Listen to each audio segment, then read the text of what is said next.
सभा स्टॉक कैलाश के सभी पदाधिकारी, बहुत ही अच्छा संचालन करने वाले गिरीश मित्तल जी, अध्यक्ष के मित्तल जी, मुकेश गोयल जी, राजकुमार सिंगल जी, काशीनाथ जी, पवन मित्तल जी, महेंद्र अग्रवाल जी, अनिल गर्ग जी, बलराम बिंदल जी, और भी बहुत नाम है जिनको मैं नाम से भी जानता हूं, पर सूची बहुत लंबी हो जाएगी। सभी पदाधिकारी और आज जिनका सत्कार करने के लिए, सम्मान करने के लिए हम सब एकत्रित आए हुए हैं, ऐसे राजपाल सिंह जी जो जोन के चेयरमैन रहे, तीसरी बार निगम पार्षद है और कायम 12 ही महीने सतत सक्रिय रहना, ये जिनकी विशेषता है, ऐसे राजपाल जी है। यहाँ शिखा राय जी, शिखा जी ने संगठन का बहुत काम किया, अलग अलग प्रदेशों में चुनाव में जिनकी ड्यूटी लगती है, महिला मोर्चा की भी अध्यक्ष रही, स्टैंडिंग कमेटी की चेयरमैन रही और वापस इस बार भी पार्टी ने उनको मौका दिया है और वो भी बहुत अच्छे वोटों से जीत के आई। बहुत ही अच्छा भाषण जिनका हमने सुना, ऐसे कुसुमलता जी कि अपनी देसी भाषा में जो मन की बात है वो उसको कुछ ना करके वो जैसी है वैसी सबके सामने रखी और अपनी धमक उन्होंने दिखाई कि लोगों ने जिन जिन लोगों को जीता दिया है, ऐसे ये लोग हैं। योगिता जी को कार्यक्रम के लिए जाना था इसलिए वो यहां से गई है, कपूर जी आए नहीं, उनकी भी जो मर्यादा आपको बताई है।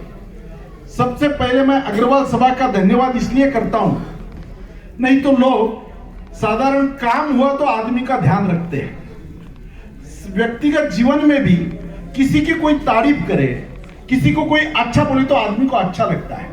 ये तो वो लोग हैं जो जनता के बीच में रहते हैं, अपने को जनता के बीच में उन्होंने खड़ा किया, लोगों से मदद मांगी, हम सब लोगों ने उनको आशीर्वाद दिया, पार्टी ने टिकट देने का काम किया, पर जिताने का काम तो यहाँ पर बैठे हुए सब लोगों ने किया है।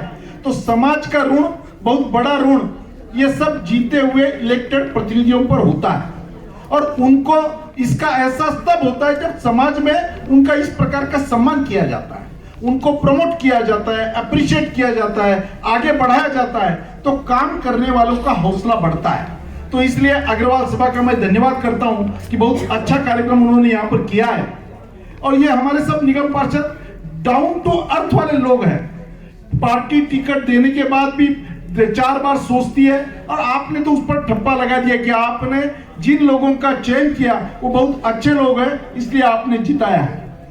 सब लोगों ने जो अलग अलग बातें कही तो उसको रिपीट करने की आवश्यकता नहीं है।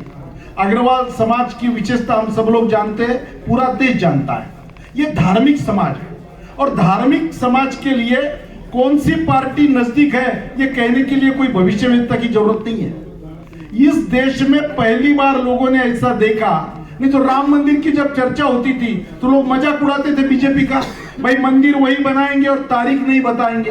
ये पहली बार हो गया, मंदिर का निर्णय लगा दिया, मंदिर का काम शुरू हो गया, लोग अब दर्शन के लिए जा रहे हैं। पहली बार हमने देखा नेपाल में पशुपतिनाथ के दर्शन को मोदी जी जाते हैं, बस भगवा वस्त्र पहनते हैं, भस्म लगाते हैं और इंटरनेशनल मीडिया से बात करते हैं। जापान के प्राइम मिनिस्टर आए, उनको भगवत गीता भेंट करते हैं। ऑस्ट्रेलिया के प्राइम मिनिस्टर आए, उनको गंगा आरती के लिए बनारस लेके गए, बनारस के मंदिर का काम शुरू हुआ।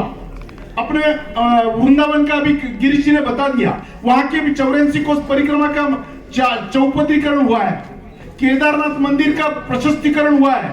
12 ही महीने वो दर्शन चलने चाहिए, इसलिए 12,000 करोड़ रुपए केंद्र सरकार ने दिए हैं, उससे वो काम हो रहा है। बद्रीनाथ तक ट्रेन बद्रीनाथ तक जा रही है, गौशालाओं को प्रोत्साहन दिया जाता है। जिन जिन राज्यों में भाजपा की सरकारें हैं वहां गौशालाओं के लिए विशेष प्रोत्साहन दिया जा रहा है। ये सब बातें जैसी हो रही है, इसका कारण ये धार्मिक पार्टी है। ये देश जो धर्म संस्कृति इसको लेके चलता है, यही तो हमारी विशेषता है। इतने बड़े आक्रमण आने के बाद भी हम खत्म नहीं हो सके, इसका कारण हमारी धार्मिकता है। वो धार्मिकता सरकार ने रिजोल्यूशन कर दिया, सरकार ने कुछ बिल पारित कर दिया, इससे नहीं टिकती। मुझे एक बात बताओ, 370 कलम हटेगा ऐसा किसी को लगा था क्या? नारे तो हम भी देते थे हर टाइम, और शिखा जी तो लाल चौक पे तिरंगा जब फहराने की बात थी, उस आंदोलन में जाकर आई हुई है, वहां पुलिस के डंडे खाकर आई हुई है। तो लोगों को लगा कि यार ये बीजेपी वाले तो ऐसे ही बोलते हैं। अब स्वाभाविक है, राज्यसभा में मैं भी, आप सब अपने घर के लोग हैं इसलिए अंदर की बात आपको बता रहा हूं। आज तक भारत की पार्लियामेंट में एक भी कानून ऐसा नहीं है जो पहले राज्यसभा में पारित हुआ हो और बाद में लोकसभा में आया हो। यह पहला कानून है जो पहले राज्यसभा में आया। क्यों? इसका कारण है, राज्यसभा में बीजेपी का बहुमत नहीं था। कांग्रेस वालों ने बोलना शुरू कर दिया, अरे ये बीजेपी वालों को मालूम है राज्यसभा में बिल पारित नहीं होना है, वो कह देंगे जनता को, देखो भाई हमने तो बिल लेके आ गए। अब कश्मीर का बिल ये कोई एक पार्टी का विषय है क्या? ये देशभक्ति का विषय था। हमारे वहां के हिंदुओं को जिस प्रकार 1990 में यहां से हटना पड़ा, ये स्वतंत्र देश की सरकार में यह ठेस थी, मोदी जी के मन में ठेस थी कि जब एकता यात्रा लेकर गए थे मुरली मनोहर जोशी जी के साथ, तब लाल चौक में तिरंगा फहराया नहीं जा सका था। ये सब बातों को ध्यान में रखकर हमें जब मौका मिला तब ये करना है। क्या किया? पहला, मुफ्ती के सरकार, वहां के रूबिया सईद की सरकार से पार्टी ने गठबंधन कर दिया। तब भी हमारे पार्टी के भी लोग बोलते थे, अरे ये बीजेपी क्या कर रही है, इनके साथ सरकार सत्ता के लिए कुछ भी कर रही है। अगर हम सत्ता में उनके साथ नहीं जाते और उचित समय पर वो सरकार गिराकर वहां राष्ट्रपति राजवट नहीं आती, तो वहां के विधानसभा में भी वो बिल पारित होना था। उसको भंग करने का काम हमने किया। उमर अब्दुल्ला और वो सब इकट्ठा आ जाते तो बीजेपी विपक्ष में रहती। वो वहां राष्ट्रपति राजवट आने का प्लानिंग पहले से भारतीय जनता पार्टी ने किया। दूसरा, राज्यसभा में बहुमत नहीं था, सरकार में आते ही मोदी जी ने रेजोल्यूशन निकाला। क्या भाई, विकास करने के लिए विश्व में जो जो कार्यक्रम चल रहे हैं वो सबका स्टडी करने के लिए लोगों को भेजना है। कौन जाना चाहता है वो एप्लीकेशन करे। सब सांसदों ने एप्लीकेशन किए। बीजेपी वालों को धीरे से बोला आपको किसी को नहीं जाना है। सब विपक्ष वालों को भेज दिया विदेश में, सब लोग चले गए। उनको ध्यान में आया, अरे बीजेपी वाले नहीं जा रहे। नहीं बोले मोदी जी का काम है सबका साथ सबका विकास, और सब लोग ऐसे जगह पे भेज दिए। नहीं तो बीजेपी के पास वोट कितने थे और बीजेपी को वोट कितने ज्यादा पड़े, और जो विपक्ष के वोट कम पड़े सबको ऐसे जगह पे भेज दिया। और उस दिन पहले राज्यसभा में बिल नहीं लाते तो वो लोग आकर पहुंचने वाले थे। वो ऐसे जगह पे थे कि वो आ ही नहीं सकते। देश में ऐसा प्रकार की स्ट्रेटेजी बनाकर देशभक्ति का निर्णय करने वाली बीजेपी है, और इतना बड़ा निर्णय किया।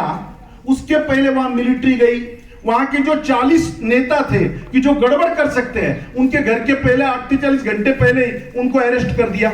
आप घर में रहो, आपको जो सामान चाहिए इस हवलदार को, कांस्टेबल को बोलना है, आपको बाहर नहीं जाना है। वहां का इंटरनेट बंद किया। देश में पहली बार हमने देखा कि ऐसा सर्जिकल स्ट्राइक करके केवल पाकिस्तान को नहीं सिखाया, पूरे विश्व को मैसेज दिया, ये मोदी जी की सरकार है। इसलिए ये यहां बैठा हुआ समुदाय इस पार्टी पर क्यों प्रेम करता है? अपने व्यक्तिगत 2-4 सुख दुख की बातें होंगी जिससे हमें कष्ट भी हुआ होगा, पर नहीं, देशभक्ति के विषय में भारतीय जनता पार्टी कॉम्प्रोमाइज नहीं कर सकती, ये लोगों को मालूम है। ट्रिपल तलाक कानून लाने की हिम्मत यही पार्टी करती है। आज भी उत्तराखंड, गुजरात, गोवा, वहां पर समान नागरिक कायदा के लिए कॉमन सिविल कोड की कमेटी बनाने वाली ये पार्टी है। इसलिए ये पार्टी पर लोगों का प्रेम है। इसलिए मोदी जी को सालों साल रहना चाहिए, इस पार्टी को रहना चाहिए। कर देश नहीं बचा तो हम नहीं बच पाएंगे।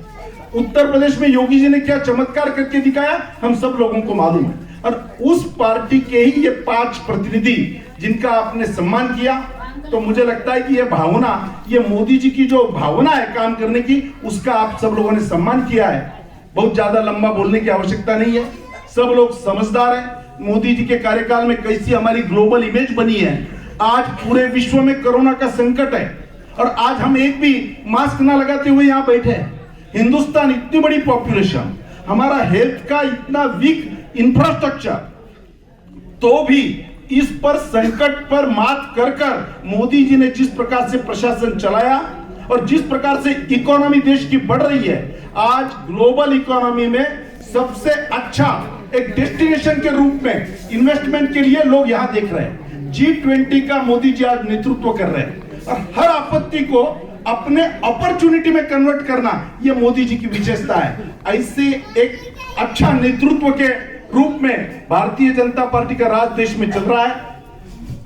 दिल्ली की जनता भी अभी धीरे धीरे समझने लगी है। वोटिंग परसेंटेज में हम बढ़े हैं। जब वोटिंग परसेंटेज आम आदमी पार्टी का जो उस टाइम था उसमें काफी कमी आई है। धीरे धीरे लोगों की बातें ध्यान में आ रही है। झूठ बोलकर ज्यादा दिन राज नहीं चल सकता।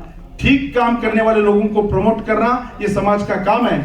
उसमें आपने आज जो सम्मान यहाँ पर किया, हम सब लोगों को बुलाया, आप सबका बहुत बहुत धन्यवाद देते हुए यही आपको आश्वासन देता हूं, कभी भी आपके संकट के समय ये पार्टी आपके साथ खड़ी है। बहुत बहुत धन्यवाद। नमस्कार।